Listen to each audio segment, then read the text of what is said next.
How to delete shortcuts in iPhone.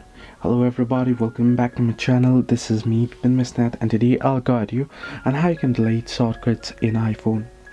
Well, the process itself is actually pretty simple and pretty easy, so let me guide you through. In order to delete shortcuts in iPhone, what you want to do is you can simply go ahead and open up your shortcuts application. So in my case, I'll just head into app library and search in for shortcuts here and open up shortcuts. Then you'll be on this page here, shortcuts. Now what you can do is you can simply tap on select, and then you can select particular shortcuts, and then if you want you can delete it.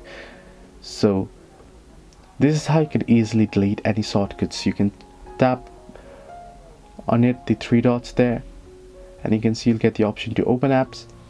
But if you want to delete it, so what you can do is you can simply tap on select and then select the shortcuts that you would like to delete, and then you can go ahead and delete it. So hope this helped you. Do like and subscribe, and do not forget to leave a comment down below if you have any further issues.